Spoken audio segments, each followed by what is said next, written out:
যুক্তরাষ্ট্রের সঙ্গে পরবর্তী বৈঠকের সময় এখনও নির্ধারণ হয়নি। 18 এপ্রিল এই তথ্য জানান ইরানের উপপররাষ্ট্রমন্ত্রী সাইদ খাতিবজাদে।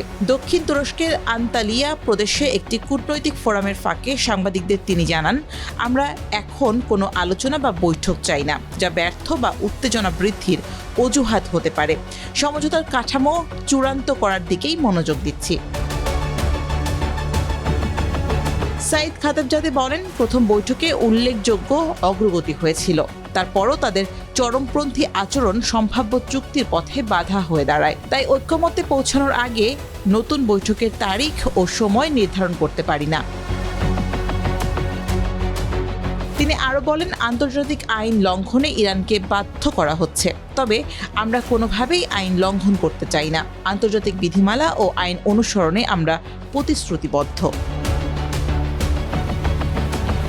যদিও রয়টার্সকে দেওয়া সাক্ষাৎকারে মার্কিন প্রেসিডেন্ট ডোনাল্ড ট্রাম্প বলেছেন, এই সপ্তাহে দ্বিতীয় বৈঠকে বসতে পারে তেহরান ওয়াশিংটন। 1979 সালে ইসলামী বিপ্লবের পর ইরান যুক্তরাষ্ট্রের সর্বোচ্চ পর্যায়ের প্রথম সরাসরি আলোচনা হয় 11 এপ্রিল। যদিও চুক্তির কোনো রূপরেখা তৈরি হয়নি ইসলামাবাদে অনুষ্ঠিত ওই বৈঠকে। ইসলামাবাদেই পরবর্তী বৈঠক হওয়ার কথা থাকলেও কোনো রকম প্রস্তুতি দেখা যাচ্ছে না পাকিস্তানের পক্ষ থেকে।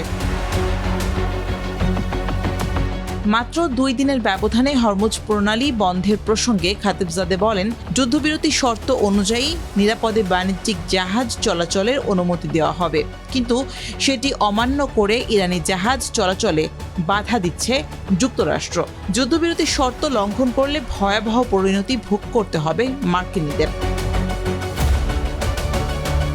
গত 16 এপ্রিল যুক্তরাষ্ট্রের মধ্যস্থতায় ইসরায়েল লেবাননের মধ্যে 10 দিনের যুদ্ধবিরতি ঘোষণার পর হরমুজ প্রণালী সাময়িকভাবে খুলে দেয় তেহরান।